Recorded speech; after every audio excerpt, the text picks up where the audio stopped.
So Vicky, how does it feel going into your first full season then as head coach? I'm excited and anxious for our first game now. 8 weeks of pre-season, we've got 2 weeks left, so really looking forward to kicking off on the 8th of September. So you've had a really good transfer window. You've obviously brought in 3 really talented girls. Yeah. They've had a really good pre-season. Melissa Lawley especially, she got a bag full of assists. How do you feel about the 3 of them starting in this team? Are you excited? Well, I wouldn't want to give away whether they're going to start in the team or not. It's up to them to keep pushing on him. But what they've done is they're 3 positive individuals, very professional. They've come in, they want to showcase what they're about, because the thing that all 3 of them have in common is that they weren't getting 90 minutes last season where they were at. So it's great for them to now earn their right to start in the team, and when they do start, it's to showcase to everybody in the WSL what they're about and why I chose to sign them. I think they're going to add a lot of quality to our squad, which is why I wanted those 3 in.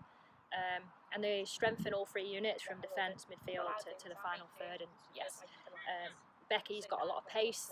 She's got herself on the score sheet, and it's caused a lot of problems getting forwards on attacks, which is great, and also kept us quite tight and at the back, out of possession. And Jade's a young individual that's come into our squad and add strength in our midfield to get on the ball and find the front 3, which is good to see.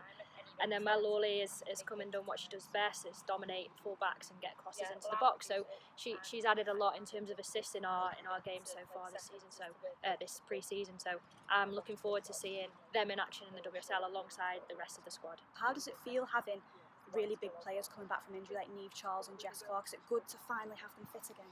Yeah, I think last year we had such a small squad due to so many injuries that we couldn't really prevent, to be honest. We reflected on them and how could we stop them from happening again. Quite a lot of them were kind of freak injuries that we couldn't control. So we found ourselves playing players that didn't have to compete for their position at times, which is always tough, because if they underperform, then they know that they've still got the shirt. Yeah. Having said that, we did all gel together with such a small squad and got through any of the challenges we faced and finished on a high. This year we have more depth in our squad, especially in that final third.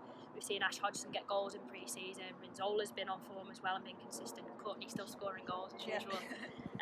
Mel Lawley's added to that. Jess Clark's back fit. Neve Charles. So that is we've got a lot of competition in that area, which is what we needed to have.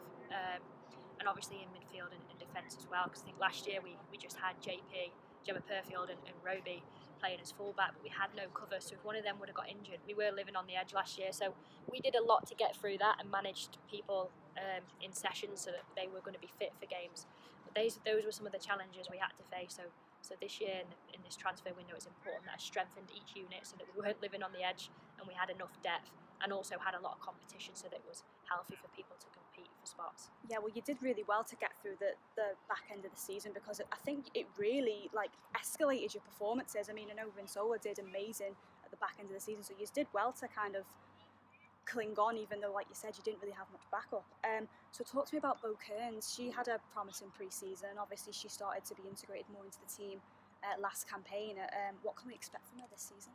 So I've known Bo since she was 8. I used to tie her shoelaces when she was in my under-11s. So we've grown in this club together.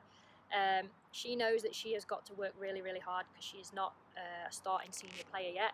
But there's no reason why she can't start games if she's consistent around all moments of the game. She's had a good pre-season. She started our first game out in America due to us having an injury out there, and actually she did very, very well.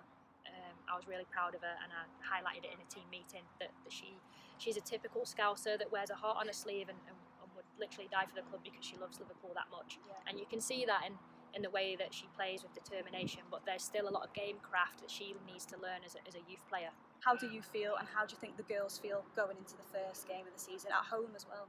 Well, we've got 2 weeks left. It's international window as well, so we've lost a few players after international call-ups, which is great for them.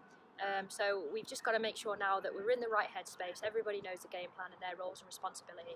We know that it's not going to be given to us 3 points, because Reading are a good team with some fantastic individuals with a lot of experience in that squad, with a good backroom staff as well behind them. So we need to make sure that we have our wits about us, and we are at 110% on that day, so that we can take something from that game. Yeah, and I'm sure you will be. I hope for a good result, Vic. Yeah. Thank you. Cheers, thank you. Cheers.